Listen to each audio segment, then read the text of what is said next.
Hello friend. और कैसे हैं? आनंद से है ना? आनंदित है ना? मजा आ रहा है ना जिंदगी में? आइए एक ऐसा विषय विषय जो पूरे बंगाल को हिला के रख दिया है और हिंदुओं को हिला के रख दिया है। बंगाल में हिंदुओं पर बेरहमी से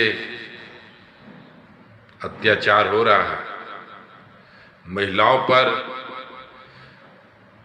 अकल्पनीय अत्याचार हो रहा है।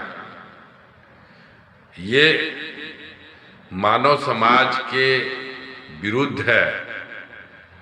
इस पर हर व्यक्ति को गंभीरता से सोचना चाहिए, समझना चाहिए और आगे कैसे इसको सुलझाएं, इस पर हर व्यक्ति को ध्यान देना चाहिए। ये मानव समाज के ऊपर ये कलंक है। और वैसे तो भारत देश के अंदर आता है ये राज्य, तो गवर्नमेंट है ही, तो वो गवर्नमेंट अपने पावर से, अपने सिस्टम से उसको सुलझाए, ये उनका कर्तव्य है। परंतु हम एक सामान्य व्यक्ति होने के वजह से एक मशवरा जो हम दे सकते हैं वही कोशिश करने जा रहे हैं कि पूरा इतिहास लोग पढ़ते हैं, समझते हैं, जीवन में उतारने का प्रयास करते हैं और उनकी गलतियों को सुधारते हैं।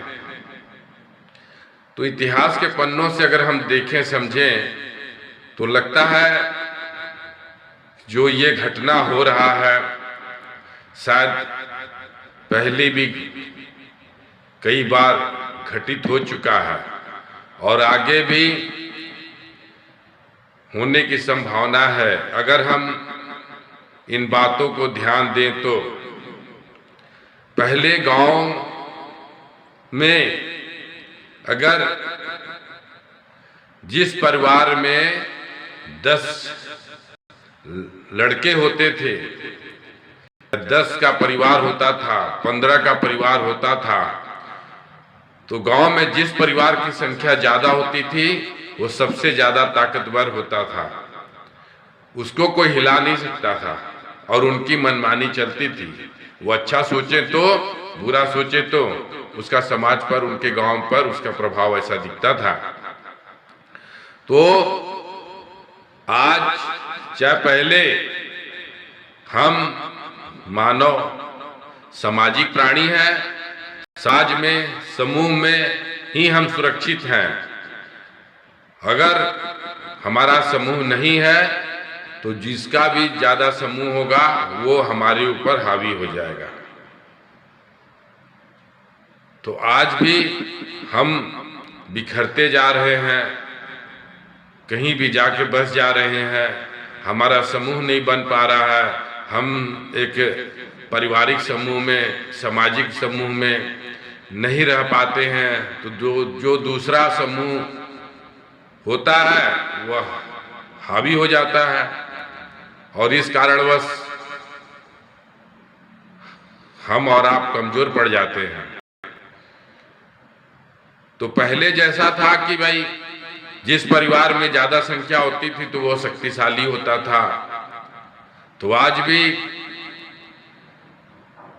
हम अपनी परिवार के समूह को, अगर संयुक्त परिवार है तब तो ठीक है कि भाई 1-2 बच्चे हैं तो अच्छी बात है। अगर संयुक्त परिवार नहीं है और हम शादीशुदा हैं और अकेले 2 मियाँ बीवी हैं तो हमारे परिवार की संख्या ज्यादा होगी तभी हम सुरक्षित महसूस कर पाएंगे। तो संयुक्त परिवार की बहुत बड़ी भूमिका है कि परिवार में हर सदस्य को एक सुरक्षा मिलता है, सबका समर्थन मिलता है। आज संयुक्त परिवार टूटता जा रहा है, खत्म होता जा रहा है, कमजोर होता जा रहा है, हर व्यक्ति कमजोर होता जा रहा है, बिखरते जा रहे हैं। और जानते हैं आज के तारीख में जो बड़ी बड़ी संस्था है वो अपनी पावर दिखाने के लिए उनके कर्मचारी 10 हैं, 50 हैं, 500 हैं, 1000 हैं, 10,000 हैं, लाख हैं। उनकी पावर है, चाहे राजनीति हो, चाहे स्कूल का क्षेत्र हो, मेडिकल का क्षेत्र हो, चाहे किसी भी क्षेत्र में हो, हर क्षेत्र में समूह का वर्चस्व है और वो अपने सिस्टम चलाते हैं, अनुशासन चलाते हैं, तौर तरीका चलाते हैं। उनके तहत जो रहते हैं, अगर वो अकेले पड़ गए तो उनके सिस्टम में फंस जाते हैं, बंद जाते हैं, मजबूर हो जाते हैं। तो हमें बहुत कुछ सीखना समझना है। समय के साथ बहुत बदलाव आ चुका है, तो हमें आज भी उस पुरानी शक्ति को, संयुक्त परिवार को समझना होगा, उसकी महत्व को समझना होगा। और हम कभी अपने को कमजोर ना समझें। आत्मविश्वास, आत्मशक्ति, आत्मसंयम चाहिए, क्योंकि कोई भी अगर घर में समस्या आता है, अगर घर में आग लगता है तो पहले पड़ोसी ही आएगा बचाने के लिए, आसपास के लोग ही आएंगे बचाने के लिए, दूर के लोग नहीं आएंगे। दूर के लोग तो बाद में आएंगे, उनके आते आते तब तक घर जल चुका होगा। तो हमें चाहिए, परिवार का समूह चाहिए, संयुक्त परिवार का समूह चाहिए, समाज का समूह चाहिए, शक्ति चाहिए।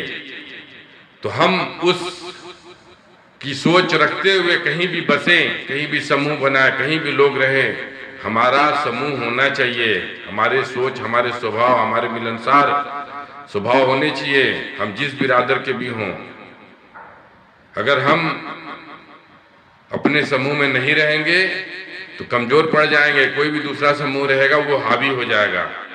आज पूरे वर्ल्ड भर में ऐसी हालत है कि जहां भी व्यक्ति अगर अकेला पड़ा है, कमजोर पड़ा है, तो उसको लोग परेशान कर दिए हैं। जीने के लिए मरने तक की नौबत आ जाती है, भागने की नौबत आ जाती है, आत्महत्या करने की नौबत आ जाती है।